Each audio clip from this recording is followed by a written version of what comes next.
Hello, good morning mga idol. Luzon, Visayas, Mindanao, Ilocano, Bisaya, mga kapatid natin na Muslim. Magandang umaga sa inyong lahat mga idol. Ang gusto ko lang i-share sa inyo ay tungkol dito sa pag-vlog, paggagawa ng content. Inaaral ko kasi kasi marami kasi nakikita, natulad ko rin na ang laki-laki ng followers, ang laki-laki ng subscriber. Pero yung nanonood lang sila nasa 200 lang, 100, 500. Ibig sabihin, hindi maganda yung algorithm natin. Kumbaga natititik tayo ni Lolo. Natititik tayo ni Lolo.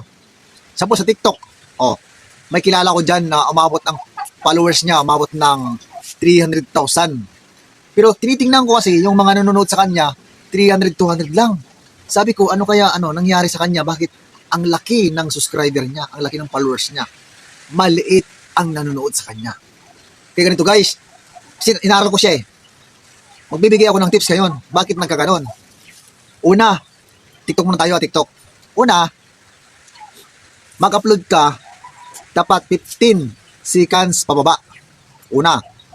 Pangalawa, sumabay ka sa mga viral na lumalabas. Sasabayan mo lang yun. Pangatlo, huwag mong panoorin yung video mo. Hayaan mo lang yan. Pangapat, kung kaya mo gumawa ng kakaiba, gawa ka.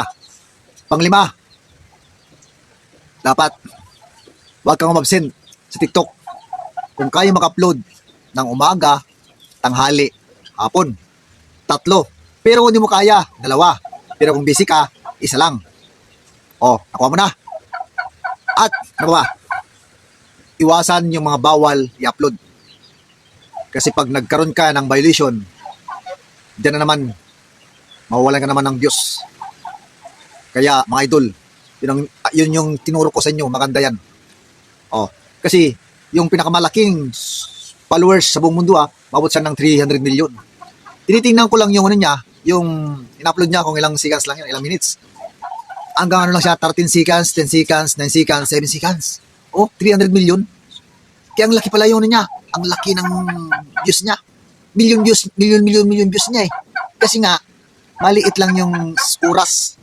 7 seconds, 9 seconds, 30 seconds. Kaya, kung gusto mo, sundin mo mga idol yung tinuro ko. Para maniwala ka, yung bago kong ginawa, yung Ilocano Waray. Ilocano Waray or basta, Ilocano Waray yung ginawa kong account yan bago. Kunti pa lang yung niya, yung followers niya, pero malaki yung nanonood, marami. Tingnan nyo, sa akin yung bago account. Ang laki, 5,000 plus. Samantala yung followers ko doon, 39 lang yun. 39, kasi bago pa lang yun. Pero, 5,000 plus yung nanonood doon. Grabe. Ganun pala mga idol. Yung paggawa ng content. Dapat walang absent. Dapat araw-araw yan. At huwag mong panuorin yan. Yun lang sa akin mga idol. Maraming salamat. Sa mga Ilocano dyan, nembag nga bigat yung amin ako. Sa mga Waray, maupay nga aga, yung tanan. Sa mga kapatid natin na Bisaya, basta magandang umaga sa inyo lahat mga idol. Bye-bye mga idol.